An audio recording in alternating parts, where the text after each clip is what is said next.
naman? Yan. Namiss ko kayo kasi wala ako last Sunday. Nandun ako sa the Peace Bay area. PICC. Ang galing sa Peace Bay area, no? Kunti lang lamang nila sa atin, no? Ang lamang na kunti-kunti lang, no? Parehas maganda, amen. Yes? Galing, no? So, kung nagkala kayo taga Maynila, invite nyo sila doon sa PICC o kaya sa Aliw Theater. Napakaganda po. Makapunta doon sa the Peace PICC. So, welcome to top 2 ng ating series, Plenty. Pakisabing Plenty. Plenty. Ang ating big message ay, you have more than enough. Pakiulit. You have more than enough. More than enough. So, bago ito umpisa, kasi last week daw, maganda daw yung joke ni Brother Jun. Totoo ba yung maganda daw yung joke ni Brother Jun? Tumawa ba kayo? Sige. May kikwento naman ako ngayon. Merong mag-ama. Mag-ama, ito, dala ko kayo. Bata. Yung kumakain sila ng sarapag. Yung bata medyo makulit. No? Meron ba kayong mga anak na makulit? Maliliit, di ba? Makulit. Lahat ng mga naging makulit. So habang kumakain siya, hindi siya mindful sa pagkakain niya. Habang kumakain, natinig. So bilang magulang, di ba, pag yung anak ko, di ba, medyo may nangyari sa kanya, aligaga ka, di ba? Kumain ka ng saging. Hindi naman ng saging, kinain. Meron pa rin dati. Saging ulit, pangalawa. Meron pa rin dati. Pangatlo, pangapat, naubos na yung isang piling. Grabe. Kahit hindi ko daw masakit pa sa dad niya. Tinan mo. Ay, bakit? Natinig ka, di ba? Hindi dati, hindi. Sa paa, natinig ako sa paa. Yes, grabe. Pagkakalinin nyo ngayon, grabe! Yes! Natinig pala sa... Hindi kasi nililinaw eh, dapat nililinaw, di ba? Yeah. So are you ready? Let's pray. Our favorite prayer at the feast. Name of the Father, the Son, and the Spirit. Amen. Today I receive all of God's love for me. Today I open myself to the unbound, limitless, overflowing abundance of God's universe. Today I open myself to God's blessings, healing, and miracles. Today I open myself to God's word, so that I become more like Jesus every day. And today I proclaim that I am God's beloved. I am God's servant. I am God's powerful champion. And because I am blessed, I am blessing the world. In Jesus' name, amen.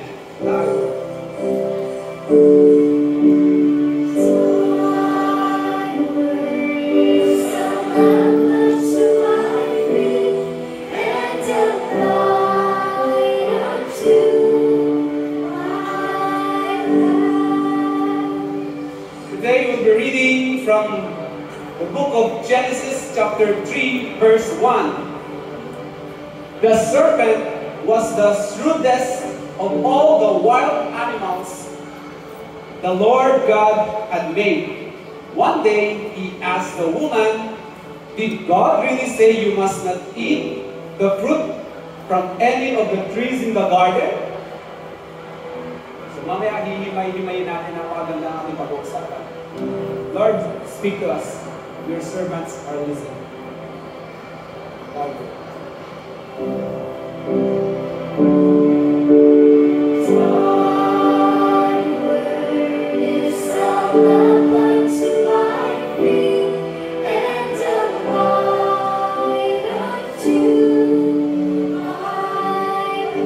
Palakpakan natin si Lord. Hallelujah. Let's be seated, everybody. And kalamitin ng katabi, kakausapin ka ni Lord ngayon. Ating pag-uusapan ngayon ay apat na common ways the devil uses to pull us away from God. Ginagamit ng demonyo na parinig kay Lord. Basahin natin ulit yung verse, balikan natin. The serpent was the shrewdest of all the wild animals in the Lord God has made. One day he asked the woman, "Did God really say you must not eat the fruit from any of the trees in the garden?" Nakita niyo ba yun? Yung devil, ginagawa niya, nagsinungaling siya, di ba? Nagsinungaling siya. Kasi si Lord, hindi naman sinabi ni Lord, they could not eat any of the fruit in the garden. Sabi Lord daw, huwag yung kainin yung mga prutas dyan. Ang sabi ni Lord, they can eat any fruit garden except yung one. No? May isa lang na ayaw pakain si Lord. So ang ginagawa ni devil, no? Nag-spread siya ng lie. Parang kung sa panahon natin ang tawag yan, fake news. No? Nag-spread siya ng fake news. So God put the tree of knowing good and bad at the center ng Garden of Eden. Tama po ba? Tama? So ibig sabihin, para mapuntahan ng tao, ni Adan at Eva, nasa gitna yung fruit, di ba? Marami silang dadaanan ng mga fruits. At nire-reject nila yung mga fruits na yun. Bawa, papunta sa gitna. Siyempre, matadaanan niya ng may fruit. Ayaw ko ng mangga. Ayaw ko ng saging. Ayaw ko ng coconut. Ayaw ko ng chico. Ayaw ko ng durian. Ayaw ko ng, parang ayaw na, no? Gusto ko lang yung prutas na ayaw pakain sa akin ni Lord. Actually, ganun yung sinasabi nila. O ganun yung sabihin nila, no? Kaya lang, di ba? Parang it's a crazy way to live. It's a crazy way to live. Pero pansinin niyo, ganito rin tayo minsan. Bakit ko nasabi? Ito, may example ako. Meron isang lalaki, may bike, nakabike siya. Unin ko sa stoplight. May nakatabi yung kotse, Vios. Eh, bakit ako nagbabike? Bakit nakakotse ako ah? So, lumipas sa panahon, masenso, nakabili ng kotse, Vios. Kaya sa stoplight ulit, may tumabi sa kanya, sports car, grabe, no? Mustang, top of the line, yung gumagano niya likod. No? Sabi niya, bakit Vios lang ito? Dapat Mustang ako. Pero diyan, hindi pa rin nasa ano. Tapos, lumipas ulit. Yung masenso, nag-business eh. Sa stoplight, naka-Mustang na siya, grabe, praise the Lord, naka-Mustang. Kaso, nang stoplight, nakita niya sa kaliwa niya, may crane, no? May crane. Crane ulit pa sa stopwatch. Stoplight yan, wala ka lang crane first. So, ano ibig sabihin, no? It's never ending. Anong meron ka na, naghahanap ka pa ng iba. Maganda na yung telepono mo, ayaw mo pa. Gusto mo iPhone 16. Wala pa. Gusto mo, wala pa nga. Gusto mo na, di ba? So, gano'n, no? So tayo, when we focus or we fixate on what we don't have, instead yung anong meron na tayo, no? We feel full. Tama ba? Minsan pag nakapokus tayo sa wala tayo, pakiramdam natin mahirap tayo. Sino nakaka-relate? Taas ka tayo. Walang anis ha. Si Louie lang yung anis ha. Pagpaka natin si Louie. Di ba ganun tayo? Siguro hindi palagi. Ang minsan naman siguro. No? Pero sa totoo, no? We are wealthy. We are wealthy beyond compare. Ang wealthy tayo. Minsan lang nagka-problema dito sa mindset na. Sa mindset lang. No? At saka yun, pag focus tayo sa lack, sa kakulangan, ang nangyayari, natatakot tayo. Sino dito natatakot pag mauubos na ang pera, taas kamay? Ayan, marami na nalis ka. Pero minsan, nauubos na ang pera ko. Pero hindi naman, nagkakaroon pa rin eh, di ba? Nagkakaroon pa rin tayo. So, huwag kang matakot. Matakot tayo eh. Kung meron ng tao na maging bitter, no? For example, ako sa buhay, no? Itong isa sa siguro one of the best examples ng tao na paki-flash yung picture niya. Yan si Nick Vujicic. Whatever, basta ganun si Nick. So grabe, pinanganak siya, walang kamay. Wala rin naman kamay, dalawang kamay, walang paa. Pwede pa rin siyang paa. Tao yan, parang flipper. Ano yung flipper sa swimming kaya sa paa? Ganun lang yung paa niya. No? Meron siyang sakit na tetra amelia syndrome. Pero itong ano, very powerful itong sinabi ni Nick. Grabe na. Ano tayo, ma-amaze ka dito. Sabi niya, no? I can be angry that I have no limbs. Wala akong pata, no? Or I can be thankful that I have a purpose. Grabe na. He chose to live an amazing life. Ano siya? Inspirational speaker siya. Motivational speaker. And nung una ko siya nakita sa the video, tanong sa akin, anong tinanong ko sa sarili ko? Tanong sa ano? What is my excuse? Dinig, di ba? Hindi kompleto. Masaya, successful. Tayo, masaya ba tayo? Successful ba tayo? Kompleto tayo? Siya hindi. Tanong mo sa tabi mo, what's your excuse? What's your excuse? Friend, no? Minsan pa yung Ramdam mo ba na kulang ka? Kulang ka? Ito yung may sagot sa kulang. Kasi kulang ako, kulang ako. Ito, makinig. Sundan nyo ka. Sabihin nyo sa sarili niya. Lagyan nyo yung kamay nyo dito. I have more than enough. I have more than enough. I have more than enough. Para natin si Lord. I have more than enough. So, pangalawang strategy ng kalaban. Exaggerate God's commands. Exaggerate God's commands. The snake already exaggerated God's command noong una. No? Sabi niya, don't eat one fruit. Ginawa niya, don't eat all fruits. Nilagyan ng all. Pero ito yung sinabi naman ni Eve sa kanya. Of course, we may eat fruit from the trees in the garden. The woman replied, it's only the fruit from the tree in the middle of the garden that we are not allowed to eat. God said, you must not eat it or even touch it. If you do, you will die. So kinorek niya yung snake kung anong sinabi niya. Kinorek niya. Pero dinagdagan niya si Eve, dinagdagan niya ng lie. Ano yun, di ba? Kasi sabi ni Lord, if you touch it, you will die. Hindi naman sinabi ni Lord yun.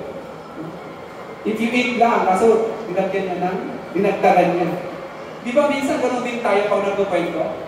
Di ba minsan nagkukwento, dinadagdagan natin para sumarap yung kwento, gumanda. Tama, sinong ginti? Yung ginti, hindi yung ginti.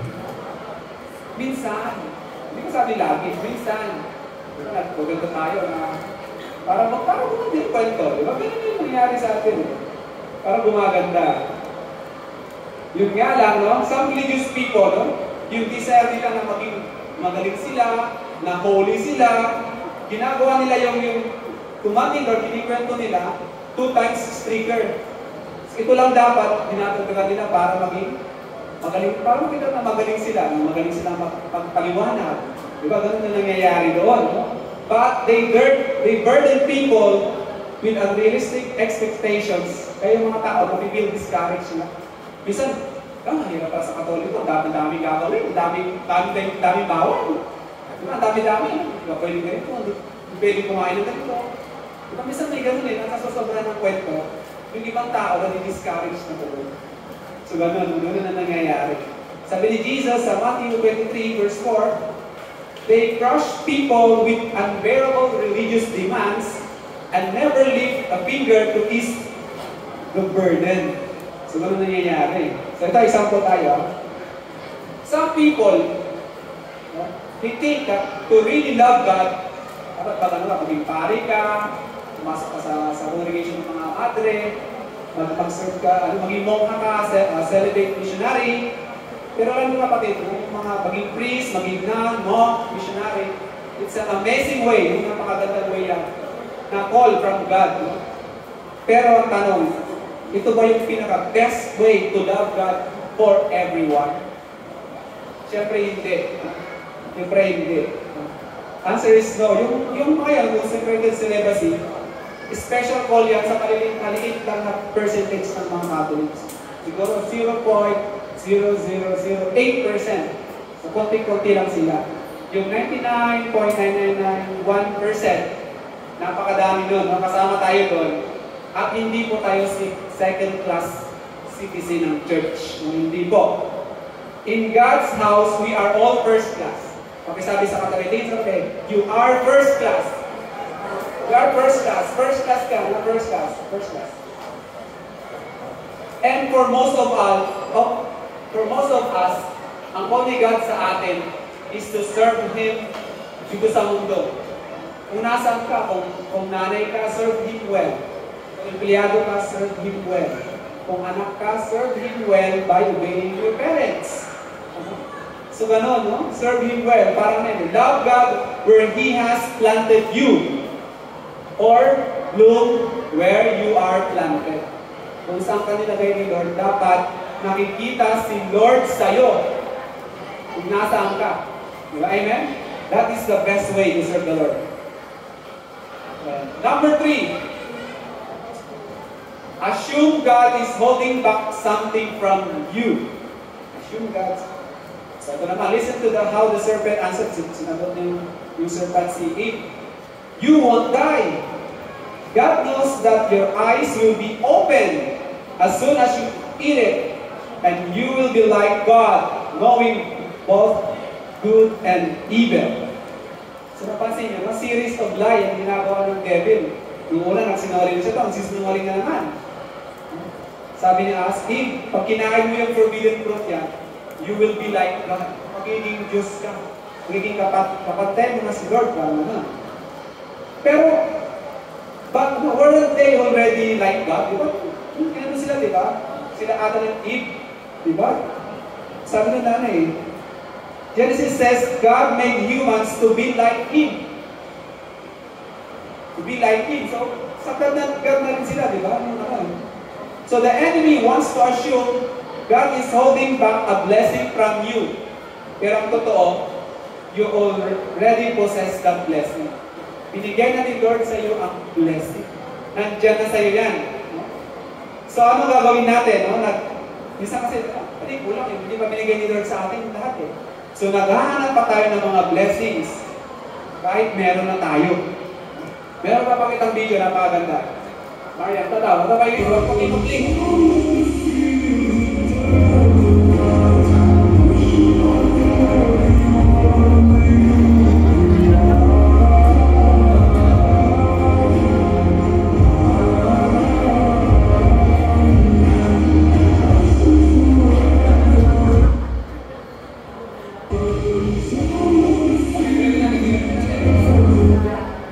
Nakita niyo ba?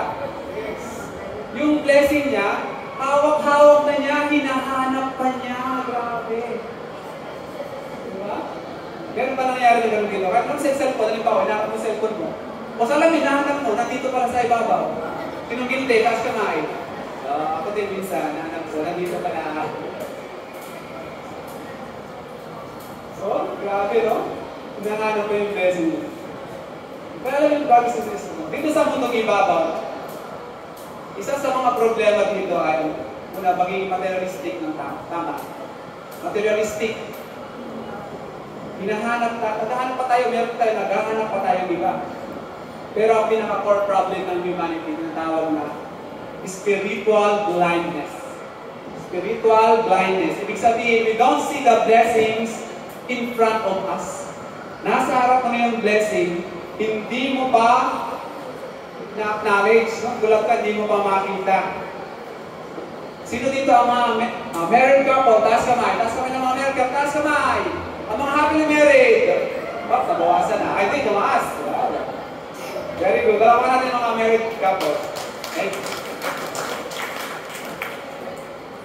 So, some married couple, ito sabi nyo na dito, nagsisearch pa sila ng adulterous relationship. Naghahanap pa sila ng iba na meron na sila. Naghahanap pa ng iba. Gusto niyo ba maging fantastic yung married life nyo? Yes? Gusto niyo bang keep the fire burning? Para bango ka sa lagi. Ito, here's my advice. Have an affair with your wife, with your spouse. Sabihin, gawin mo kalabuyo yung asawa mo. Ano ba yun? Gawin mo kalabuyo yung asawa mo. Bakit ganun? Have an affair with your wife or your husband. Add mystery, yung magic sa marriage mo. Bigyan mo na nila. Bigyan mo 10,000. Ganun, walang dahilan. Diba? Parang daling sabihin. Diba? Ligawan mo siya ulit. Ganun. Pag naiinis ka sa kanya, isipin mo yung nung nakilala mo siya. Nung nauna ka na yung love. Yan, mga sekreto yan. Tignan mo yung partner mo, see her or him as sa lens of gratitude. Sabihin, magpasalamat ka. Ako rin yung lagi naman ako rin, pagpasalamat. Yung asawa mo, pinapagalala ka lagi, magpasalamat ka. Kasi pag nawala na siya yan, iiyak ka. Diba? Totoo yun. Alam, magpasalamat lagi, no? Kasi walang perfect na asawa. Tama, sinong perfect na asawa? Kung naghahanap ka ng perfect na asawa, isipin mo din, sarili mo kung perfect ka ba. Diba? And I'm sure, 100% hindi ka perfect. Palapalan ni si Lord. Number 4. Number 4 strategy. Think God is playing favorite and you're not it. May favorite si Lord, pero hindi ikaw yun. Ano sasabi ng devil? So eventually, si Adam and Eve, nagkaroon ng anak, si Cain, at si Abel. Basahin natin. When they grew up, Abel became a shepherd while Cain cultivated the ground. When it was time for the harvest, Cain presented some of his crops as a gift to the Lord. Abel also brought a gift, the best portion of the firstborn lamb from his flock. The Lord rejected Abel and his gift. Lord accepted Abel's and his gift, but he did not accept Cain and his gift. This made Cain very angry, and he looked dejected. Minsan parang nakaka-bother yung story. Parang nag-favorite ata si Lord. In-accept niya yung gift ni Abel, tapos si Cain ayaw. Mahilig ba si Lord sa karne? Ayaw niya ng vegetables? Parang ganun yun eh. Pero bakit ganyan yan? Ito yun eh. Many times, biblical authors intentionally put ambiguous gaps in the story to mirror our human experience. Parang ito yan. Why some of our prayers, minsan natasagot, tapos marami hindi, tama? Tama ba? For example, perhaps you're praying for sa mga baby, halimbawa, ilang taong ka na nag-pray kay Lord. Kaso nakita mo yung friend mo sa Instagram, nag-post na buntis niya. May anak na siyang dalawa. Tapos, Lord, iyak na, bakit? Ako wala pa siya may dalawa na, bibigyan niyo pa ng isa. Diba? Hindi pa rin mapaliwanag. Tapos, meron pa isa, sa business naman. Ikaw, grabe ng hassle mo, halos hindi ka nang natutulog. Tapos nakita mo yung kaibigan mo, may online business. Nag-post. Grabe no, grabe. Hindi na, pagod na kami, ang daming order, wala na kami stocks. Samantalang ikaw, napubulot na yung na-expert na yung product. Bakit hindi ka pa rin makabenta? Bakit ang tawag ko dyan tawag din natin kung tawag yan ay, mga hindi may paliwanag nila, tawag yan ay mysteries of the mind. Hindi natin alam, mysteries of the mind. So may mga bagay talaga na unang talagang hindi mo malalaman. Kumbaga si Lord ang nakakalam ng mga bagay. So, back sa story. We all go through Cain and Abel's story. Cain sees God favoring his brother Abel and he thinks God will never favor him. So ang ginawa niya, papatayin ko na lang si Abel. Kapag wala na si Abel, papaboran na ako ni Lord. So ganun ang ginawa niya. Which is, nang mali siya doon. Sinipa siya sa inyo, pinalayas siya. And alam niyo, brothers and sisters, kapag meron tayong scarcity mindset, yung palaging nauubusan, baka mawala na. Huwag tayo magbigay kasi baka maubusan na tayo, parang gano'n. Ang tawag is scarcity mindset. No? You think God can only favor one person, but in reality, God's storehouse, there is no shortage of blessing. Umaapaw ang blessing ni Lord. Siguro, gulat ka lang. Hindi mo lang makita. So para makita mo yun, dapat anong gawin natin? Magpapasalamat ka. Maging papasalamat. Kung anong meron ka. Pag-isip mo buhay ka dapat pasalamat ka. Kompleto ka. Maraming tao hindi nagising. Buhay ka hapon ngayon, hindi na. Kaya kung buhay ka, praise the Lord lalo. Napalapakan natin si Lord. And to continue the talk, tawagin natin ating guest preacher, Brother Paul Marvin Khan. Yan po, muli po palapakan natin si Lord. At pakisabi nga po sa katabi, mahal na ni Lord. So 3 questions to ask when prayers aren't answered. So pag-uusapan natin, 3 bagay kung bakit hindi dinidinig ni Lord para sa atin, hindi dinidinig ng Diyos ang ating mga panalangin. O pakiramdam natin, hindi sinasagot ni Lord ang ating mga dasal. Sabi dito sa Genesis chapter 4 verse 6, sabi ni Cain, ni God kay Cain, God answered Cain, "Why are you so angry?" The Lord asked Cain, "Why do you so dejected? Will you be accepted if you do what is right?" Yan, yung first natin, do I need to do something? Yan yung number 1 natin. Do I need to do something? May kailangan ba akong gawin? May requirement ba akong kailangan i-fulfill para makita ng Diyos na dapat ako yung ma-accept yung offering ko, ma-accept yung dapat na ibibigay ko para sa Diyos. Sabi ng isang author, ni Anthony Robbins, sabi dito, "The quality of your questions can determine the quality of your life." Ulitin ko, the quality of your questions can determine the quality of your life. At ito yung mga pwede nating maitanong sa sarili natin o sa Diyos. Kadalasan, sa atin, especially sa ating mga Kristiyano, tinatanong natin yung mga tanong na ito kapag nakakaramdam tayo ng parang may kulang. Bakit hindi dinidinig ni Lord? Bakit late? Diba? Usually ganun eh. Yung iba tinatanong, bakit siya nag-asawa na? Bakit ako wala pa? Diba? Kamahal-mahal naman ako. Diba? Mga ganyan eh. Jowa-ul naman ako. Pero bakit ako wala pa rin jowa? Ganyan yung mga yung mga reklamo ng mga estudyante ngayon. Diba? So, ito yung mga questions. Why is God unfair? Bakit hindi fair ang Diyos? Bakit siya meron, ako wala? Diba? Ganyan yung mga comparison natin eh. Bakit siya hindi ako? Bakit siya meron ganito? Bakit ako wala? How can I be better than me? How can I get rid of him so I can get his blessings?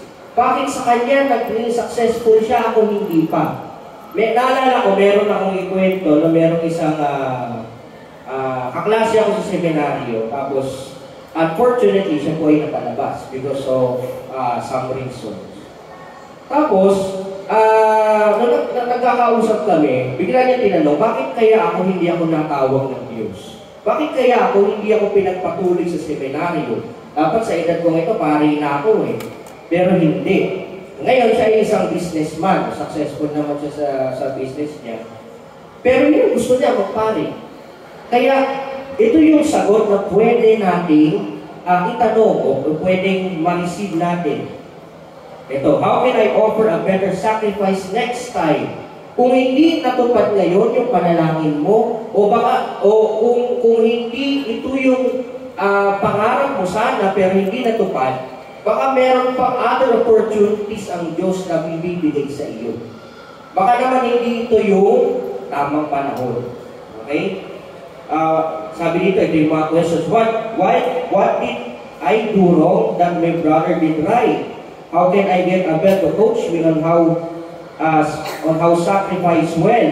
So ito yung mga tanong na pwede naman natin itong itanong para sa susunod, alam natin kung ano yung pwede natin gawin. At darating na tayo sa number 2. Sabi ko kanina, yung tamang panahon. Is the time right?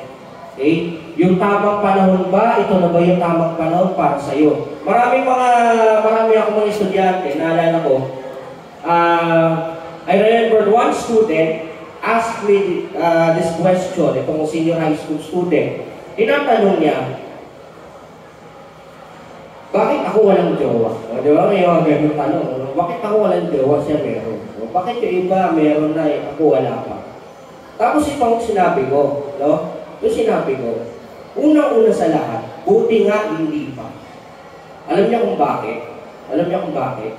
Kasi yung mga nagka-jowa, ito not to parang pa-review lang, no? Yung mga mahaaga, ito based on my experience, sa experience na ito, sila, medyo, alam mo yun, may pangarap ka pero hindi natupad because of that kind of experience. Pwedeng teenage pregnancy, pwedeng yung, yung lumayas yung dalawa, nagtanan, tapos hindi na in-accept na magulang. May mga ganyan eh. No? So, nade-delay yung pangarap nila. Ang sabi ko, tingnan mo as a blessing. Baka naman may pinapagawa sa iyo ang Diyos, may pinapakita lang, or baka yan, yung delay na yan, baka naman yan ang sign ni Lord na God is taking care of your future. Baka naman merong future na para sa'yo, sa ngayon hindi mo pa nakikita. Diba? So number 3, is there something better coming my way? So kanina, pinag-usapan natin, is the time right? Tamang panahon, ito na ba yung tamang panahon? So, yung susunod na itatanong natin, is there something better coming my way? Yung future na meron ako. Ano ba yung future plans na gusto na ipagawa sa atin ng Panginoon? When you don't get what you are praying for, you may be praying for the wrong thing. Baka naman mali yung pinagdadasal mo. Yung dinadasal mo, baka hindi yun yung para sa'yo. Okay? And instead of saying that, no, ito sasabihin natin, why do others get good stuff? No? Ito yung parang lagi natin sinasabi, bakit sila meron, ako wala? Okay? Bakit din yan? And alam po ninyo, lahat tayo kailangan meron choices na kailangan piliin. Meron mga pagpipilian. Sabi nga nila, kapag ibinigay sa'yo ng Diyos o hindi ibinigay sa'yo ng Diyos, pwede pag binigay sa'yo ng Diyos, may choice ka rin eh. Pag hindi binigay sa'yo ng Diyos, may choice ka din. Diba? Hindi yung choice, ito yung napunta sa akin eh. Hindi naman, ito yung gusto ko, pero hindi naman dapat ito yung para sa akin. So no choice, gagawin ko na lang. So may mga ganyan. Pero ito yung dapat natin maging disposition para sa atin. Na lahat tayo, meron tayong choice, merong pipiliin, o merong pagpipilian. Okay? Ngayon, meron lang po yung kwento sa inyo. Naalala ko nung high school ako. Nakuya ko rin ko sa Valenzuela, tapos sa isang gathering din before. Gusto ko yung kwento ulit. No? Naalala ko nung high school ako, I was a third year high school student. Hindi pa grade 8, grade 9, hindi pa yun. Wala pang senior high. Third year high school student ako noon, hindi ko makakalimutan. Right after our morning ceremony, pag-akyat namin, nagulat kami, yung kaklase ng lalaki at yung schoolmate namin babae na 4th year high school sa kabilang section, nandun ako po sa harap namin, sa classroom. Tapos, tahimik lang kami. Doon. Tapos ako nagtanong, bakit si ganito nasa harapan? Tapos kasama yung girlfriend niya. Di ba yun yung girlfriend niya, taga 4th year sa section, ganyan. Tapos, ano ba nangyari? Nabuntis. 3rd year pa lang. Going back, nung sa story, nung sa experience ko, naaya po ako ng mga, parang 3 days ago, nung time po na yun, no? Naaya po ako dun sa isang parang, ano tawag dito? Yung parang hangout ba tawag doon? Yung parang sleepover. Yan, sleepover ang tawag doon. No? Makikitulog sa ibang bahay. Tapos sinaya ko, tapos habang nag-aayan sila, di syempre, yung mga lalaki, iba yung plano ng mga lalaki sa plano ng mga babae. Siyempre, alam nyo ngayon. 3rd year high school lang kami noon. Eh, syempre, mga immature pa, may mga plano. Kasi yung bahay na tutuluyan, yung sana ako doon, tutuluyan nila, nung gabi na yun, Friday, para kinabukasan, Saturday, walang pasok. Wala yung parents. Parang nasa business trip ata yung parents. Nung tutuluyan, no? Nung bahay. Ngayon, ini-invite ako. Tapos narinig ko yung mga pag-uusap nila. Ang sabi ko na lang, sorry, meron akong family gathering. Pero sa totoo lang, white lie. No, white lie. Bakit? Nakakarinig ako ng mga, alam niyo ang plano ng mga pag wala yung magulang, nandiyan yung mga klase, alam mo na yung mangyayari. May inuman, di ba? May mga kung ano yung, sorry for the term, immoral acts. Yan. No, na pwede nilang gawin kasi wala yung magulang. At agad ako nagsabi ng nag-say ako ng no. Nag-no ako agad. Nag-lie na lang ako. Sinungaling ako, sinabi ko, meron akong family gathering, pero sa totoo lang wala. Kasi nakakaramdam ako na parang may mali. There's something wrong. Tapos, yun yung choice ko. Pinili ko yun. O sige, okay lang. Okay lang naman yun. Nung Monday nga na yun, kwento ko kanina, na accidentally, buntis, yun pala yung nangyari noon. Nung Friday night na yun. Okay? So, yun, nalaman na nila may result. Yun yung yun yung naalala ko noon. At alam niyo, sabi ko, tuwang-tuwa po ako noon, yung time po na yan. Bakit? Kasi buti na lang niligtas ako ng Diyos mula sa kapahamakan na iyan. Kung nangyari sa akin yan, edi wala na yung pangarap. Third year ka pa lang, hindi ka pa nakakatapos, yan na nagawa ko. Paano na yung mga magulang ko? Diba? Ang hirap po nun, pagkaganoon. Kaya, thankful ako na yung choice na yun, tama pala. Akala ko mali, akala ko parang, ay sayang, di ako makakasama. Pero alam kong mali. Pinili ko kung ano yung tama, pinili ko kung ano yung better, pinili ko kung ano yung kalugod-lugod para sa Diyos. Sabi dito, your life is made up of your choices. We choose because we decided to love God, we decided to praise God by our choices. So they bought the biggest lie of the enemy that God is not good sa kay Adam and Eve and Cain, and therefore cannot be trusted. So every day we face a choice. Every single day we face a choice. Kaya hanggang ngayon, pinagpapasalamat ko po yung choice na yun ay binigay po ng Panginoon sa akin. Ano po yun? Una-una, nakatapos ako ng pag-aaral. Ako po ay nag-aaral sa seminaryo ng 4 na taon, natapos ko po yung kurso ng philosophy. Pagkatapos noon, ano ginawa ko? Nagtrabaho, nagturo, nag-aral ng postgraduate in education sa UST, natapos din. And then afterwards, when I decided to re-enter in the seminary, pinag-take ako ng masteral, natapos ko rin. So, lahat ng yun, may plano pala ang Diyos sa iisang desisyon, sa iisang choice. Akala mo, mali, akala mo hindi karapat-dapat, akala mo parang ang weird naman, bakit ito'y pinili ko. Pero at the end of the day, tama pala ang pipiliin natin. Amen? Palakpakan po natin si Lord. At katulad na ni Jesus Christ, katulad ni Jesus, He trusted the will of the Father. He trusted the will of the Father. He trusted that his Father is good. His plan is good. Kaya nga kung maalala po ninyo sa The Passion of Christ, ang sabi po doon, sabi ni Jesus, doon kay Father God, during the agony in the garden, sabi niya, please take this cup away from me, this suffering away from me. Kung pwede lang, tanggalin niyo po yan, mahal kong Ama, dahil ako yung nag-isa yung anak. Pero ang ginawa niya, pwede niyang gawin yun eh. Pwede, aatras na lang ako, Diyos naman ako. Aatras na lang ako, pwede namang pagkapahon ko sa kus, tatanggalin ko na, may mga angin na bababa, tapos dinuputi ko na sa ililigtas. Okay? Pwede namang gawin yun eh. Pero ang ginawa ni Lord, sinunod pa rin ang plano ng Diyos Ama. Nung sinunod niya ang plano ng Diyos Ama, the rest is history. Wala tayo ngayon kung hindi ginawa ni Jesus Christ iyon.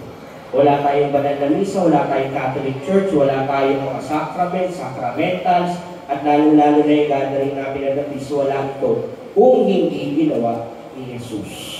Kaya lahat ng choice, lahat ng pagsunod natin, kahit hindi dinidinig ng Diyos ang ating mga panalangin, with Jesus, you have more than enough. Ang Diyos, laging tapat, tayo magiging tapat din. We need to be faithful. Yung fidelity, kailangan din natin ma-embrace. And at the same time, tayo, as Christians, as Catholics, ang choice natin ay mahalin ang Diyos. Amen. Please all stand. Let us, may I invite everyone to please stand and let us pray.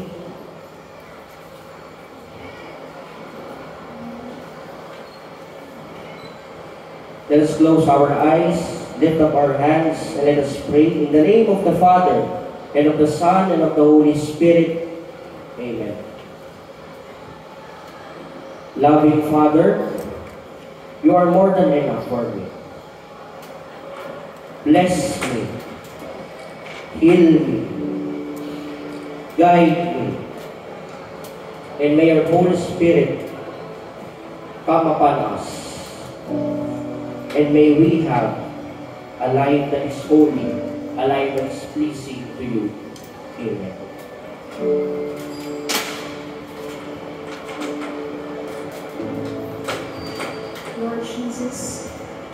We entrust you our lives, our dreams, our decisions, because we believe that your plans are way, way better than what we have. In times of uncertainties and doubts, be there for us. In times that we don't understand, shower us your grace. Be with us in this journey.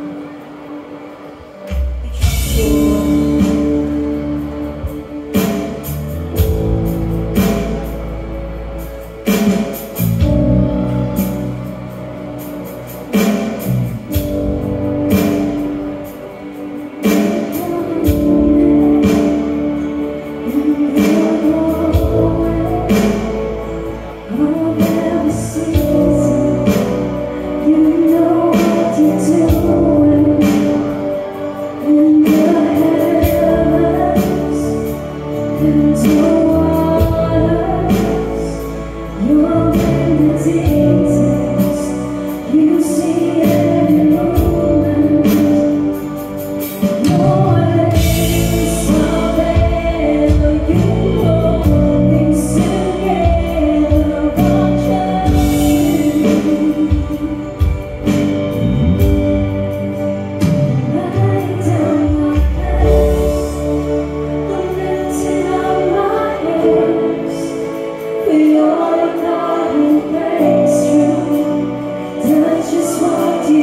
Lord.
Down my plan.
I trust Him. Say, Jesus, I will always pray to you. Say, Jesus, all my heart, all my soul, I'll give you all. I will trust you. Amen and amen. Can you all be seated? Hallelujah. Napakaganda ng ating to. No? Are you blessed today? Grabe. No? Thank you so much, Brother Val, and to our guest preacher, palakpakan natin, Brother Paul. And I would like also to, siyempre, i-recognize yung ating mentor, ating former peace builder, Brother Marvin Tan. Nandito sila yung family. Lisa, salamat sa pag-attend. No? Alam ko, busy-busy ngayon. And do we have first-timers po rito? Meron? First-timers, old-timers, ayan. Maraming salamat sa pag-attend. No? Yeah, hello sis. Thank you for coming back. No? Thank you so much. So, habang piniprepare po natin ang ating love opening, naalala ko tuloy yung mga sinabi ni Brother Paul. Buti na lang nga, no? Lumabas ako ng seminaryo. So, akala ko yun yung plano ni Lord sa akin. Ang plano pala ni Lord sa akin, mahanap ako ng ating asawa. Thank you so much. Sa pagsama. Galit yun kanina eh. Ngayon okay na. Kasi talagang siyang isang pinakamalaking blessing sa buhay ko. Kung meron man akong sasabihin sa Panginoon lagi na pagpapasalamat, ay iyon ay binigyan ako ng napakagano'n ng asawa. Amen. Alright. Hindi ka alam na pa. Nagsasorry na ako. Okay. And, talaga before tayo natin itaas ang ating love offering, no? Until now, we're praying na makahanap tayo ng mga big one of our ministries. Yes, the musicians, nakita nyo naman, nandito. No? Pero hanggang ngayon, naghahanap po kami kung kayo ay kumakanta, tumutugtog, yung anak nyo. Diba? Naghahanap ng banda-banda. Dito na lang magbanda sa amin, sa Peace. Mas masayang magtugtugan dito sa Peace. And of course, may mga dancer din, dance ministry, the visuals, no? Liturgical, para tumulong din kay Father. You know, ang dami na hon natin umatin sa Mass, mas magandang nasa maraming makatulong. May ushers, no? May mga acolytes, no? Mas magandang matagdagan. Kulang kasi talaga ng, ng mga sakristan. Okay? And, yun, greeters, intercessory, every 10 o'clock. Be early, kasi kung gusto nyo pong sumali, ang unang first ministry, kung kayo po ay gustong mag-serve, pinakamasarap mag-serve sa intercessory. Magdasal po tayo, alas 10 sa umaga, nandito na. Hanapin nyo lang sila Brother Ronald, si Spanji, nandito, nandiyan. And discipleship, alam nyo, magandang discipleship kasi every piece natin, this is an event, pero mas gusto ko yung makakwentuhan ko kayo, makasama ko kayo. Alam nyo, nagpupuntahan po kami sa bahay, hindi yung makikikain. Diba? Kasi may LG kami. Yung LG namin ay light room. Hindi kami yung laging luto para kumain. LG. Para magkwentuhan. Meron na po kami nag-i-exist niya. Meron na kami sa Blue Pulilan, sa Plaridel, Baliwa. Meron na. And isa ako, no? Sa nagsisimula din ng live. Mamaya, meron kami kwentuhan dito. And, yan. And, susunod na slide. Next Sunday, wala po tayong peace. Panghanapin niyo si Brother Jody at saka si Brother Val. Walang mag-joke sa Sunday. Diba? Kasi, nasa Peacetron kami. Okay? Peacetron ka rin. So, if you have tickets, naku, kita-kits na po tayo doon. No? Magsisimula po siya sa November 24 and 26. So we will celebrate the Christ the King there, no, sa MOA, sa SM MOA. Pero dito meron pa rin misa. Yes, pero dito meron pa rin misa. So you have to attend, or kung meron kayo sa parokya, mag-include kayo. Okay? Kasi mahalaga po yan. Yan ang pinakamahalagang aral. No, ang Christ the King, isa sa pinakamahalagang araw din sa liturgical ministry natin, liturgical calendar. Okay? So kayo all stand, meron ba? Last is Baguio Convention Center. Kung hindi kayo nakabili ng February 24 to 26, may pagkakataon pa sa February 4. Okay, mura lang ang ticket niyan. Magkakaroon kami ng registration. Lapitan nyo na lang si Sis Christy mamaya. Kung gusto nyo magpalista na, pupunta tayo ng Baguio. Kita-kits po tayo doon. Okay, can you all stand and pray our love offering in the name of Father, the Son, the Holy Spirit. Amen. Lord, Father God, itinataas po namin ang aming love offering to you, Lord God. Itong ibinigay mo sa amin ay alam ko, Lord, na hindi namin nahihita ng mga ibinibigay mo sa amin, Lord. Tulad na sinabi kanina, na lahat ng bagay ay meron na kami. Lahat ng bagay ay nasa amin na.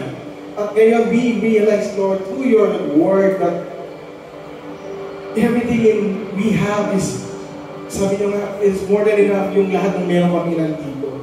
And we already call to you, and we pray, lahat ng aming inilagay dito, kalahit ng aming ibinibigay sa Lord, at dakasan kami para sa aming pamilya, sa aming mga relasyon, sa aming pangkabuhay, Panginoon, na ino-offer namin sa Lord God. Thank you, God Jesus. Lord God, with joy in your heart, let's give to the Lord. No one made like Jesus. There's no one made like Jesus. There's no one made like Jesus. There's no one made like Jesus. There's no one made like Jesus. There's no one made like Jesus. You are good all the time, and your love endures forever. You are good all the time. You are good.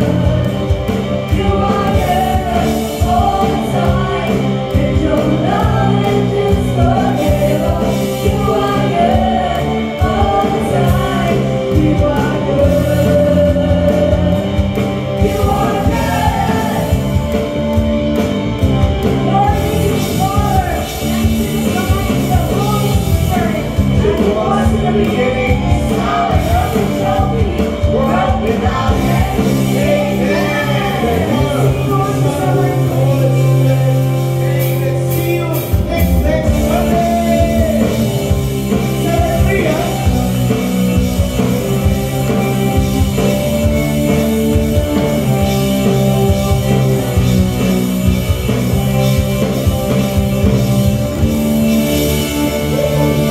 Hallelujah. Kung gusto po mong ipagdasal, I am here, I will pray for you. Dito po tayo sa harap. If you have first timer, okay?